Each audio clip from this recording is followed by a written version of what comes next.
باللہ من الشیطان الرجیم بسم اللہ الرحمن الرحیم وَإِذْ غَدَوْتَ مِنْ أَهْلِكَ تُبَوِّئُ الْمُؤْمِنِينَ مَقَاعِدَ لِلْقِتَالِ وَاللَّهُ سَمِيعٌ عَلِيمٌ۔ ترجمہ کنز الایمان۔ اور یاد کرو اے محبوب جب تم صبح کو اپنے دولت خانہ سے برآمد ہوئے، مسلمانوں کو لڑائی کے مورچوں پر قائم کرتے اور اللہ سنتا جانتا ہے۔ وَإِذْ غَدَوْتَ مِنْ أَهْلِكَ، اور یاد کرو اے حبیب جب صبح کے وقت تم اپنے دولت خانہ سے نکلے۔ یہاں سے غزوہ احد کا بیان ہو رہا ہے اور اس کے بعد غزوہ بدر کا تذکرہ ہے۔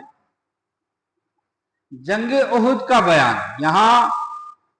رکوع کی ابتدا میں جنگ احد کا بیان ہے، جس کا مختصر واقعہ یہ ہے کہ جنگ بدر میں شکست کھانے سے کفار کو بڑا رنج ہوا تھا۔ اسلام کا پہلا جنگ جنگ بدر، جس میں اللہ تعالیٰ نے کفار کو شکست دیا، مسلمانوں کو فتح حاصل ہوئی، تو اس شکست سے کفار کو بہت بڑا رنج پہنچا تھا۔ اس لیے انہوں نے انتقام یعنی بدلہ کے ارادے سے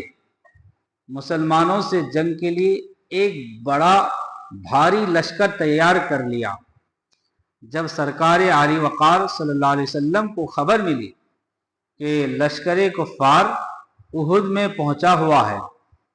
تو آپ صلی اللہ علیہ وآلہ وسلم نے صحابہ کرام رضی اللہ تعالیٰ عنہم سے مشورہ فرمایا۔ اس مشورے میں منافقوں کے سردار عبداللہ بن ابی بن سلول کو بھی بلایا گیا،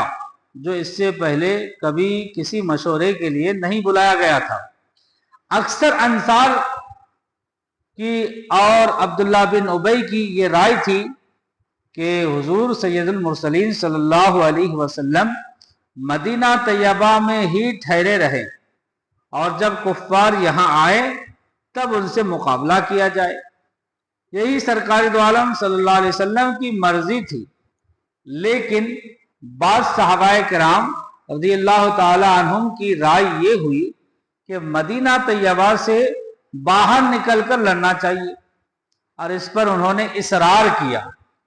سرور کائنات صلی اللہ علیہ وسلم اپنے دولت قدا میں تشریف لے گئے۔ دولت قدا کا لفظ آپ سمجھ رہے ہوں گے، اس لفظ کا استعمال اپنے گھر کے لیے بھی استعمال ہوتا ہے جہاں رہتے ہیں۔ اپنے دولت قدا میں تشریف لے گئے اور اسلحہ زیب تن فرمایا، جنگی جو سامان ہے اسے آپ نے پہنا، فرما کر یعنی زیب تن فرما کر باہر تشریف لائے۔ اب تاجدار رسالت صلی اللہ علیہ وسلم کو دیکھ کر ان صحابہ رضی اللہ تعالی عنہم کو ندامت ہوئی یعنی شرمندگی ہوئی، اور انہوں نے عرض کیا کہ حضور صلی اللہ علیہ وسلم کو رائے دینا اور اس پر اصرار کرنا ہماری غلطی تھی، اس کو معاف فرمائیے، اور جو آپ صلی اللہ علیہ وسلم کا ارادہ ہو وہی کیجئے، ہم حاضر ہیں۔ حضور اقدس صلی اللہ علیہ وسلم نے فرمایا کہ نبی کی شان کے لائق نہیں کہ ہتھیار پہن کر جنگ سے پہلے اتار دے۔ مشرکین 2-3 دن سے احد میں پہنچے ہوئے تھے۔ یہ احد ایک جگہ کا نام ہے،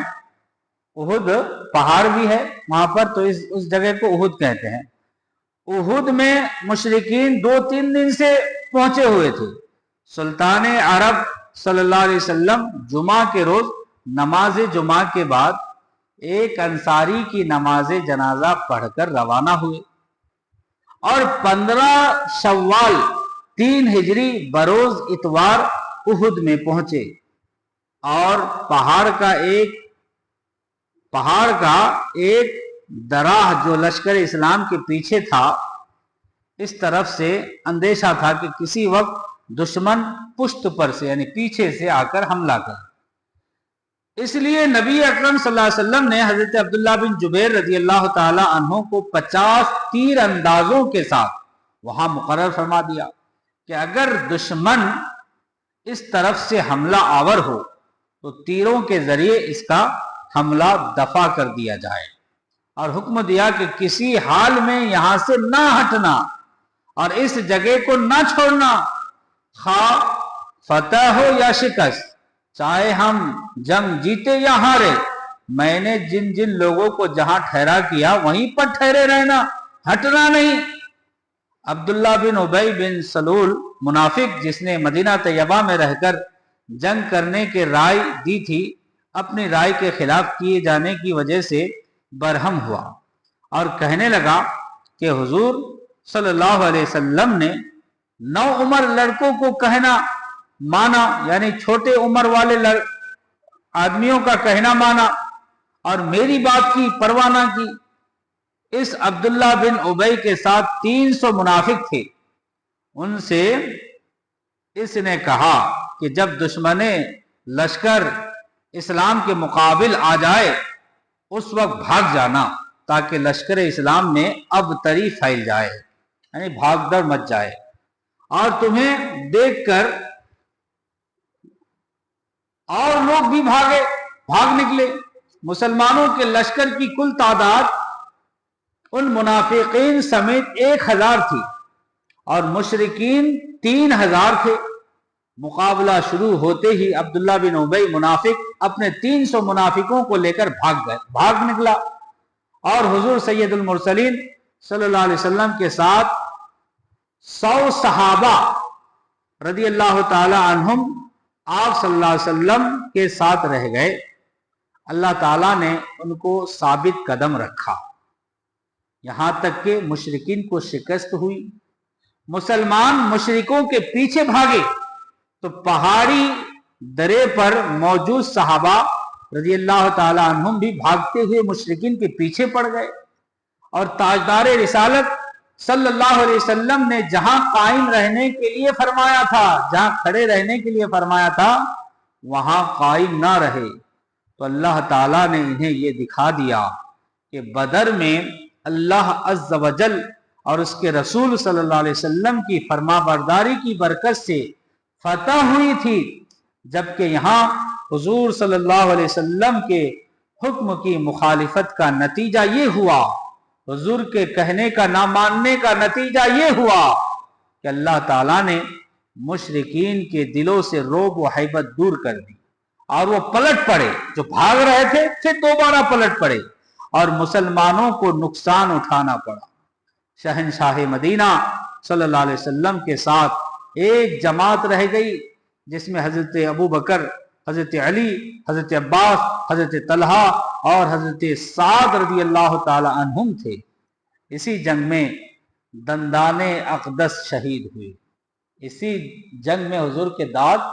شہید ہوئے، یعنی ٹوٹے تھے، اور چہرہ اقدس پر زخم آیا۔ اسی کے متعلق یہ آیت کریمہ نازل ہوئی جو میں نے ابھی تلاوت فرمایا۔ میرے پیارے اسلامی بھائیوں، یہ وہ جنگ ہے جس میں مسلمانوں کو شکست بھی ہوئی اور بہت سارا نقصان بھی پہنچا تھا، اور نقصان پہنچنے کی جو خاص وجہ تھی وہ یہ تھی کہ انہوں نے حضور کے کہنے کو نہ مانا تھا۔ بہرکیف اللہ تبارک و تعالیٰ سے دعا ہے کہ اللہ تبارک و تعالیٰ ہمیں حضور کی سنت پر، حضور کے فرمودات پر عمل کرنے کی توفیق رفیق عطا فرمائے۔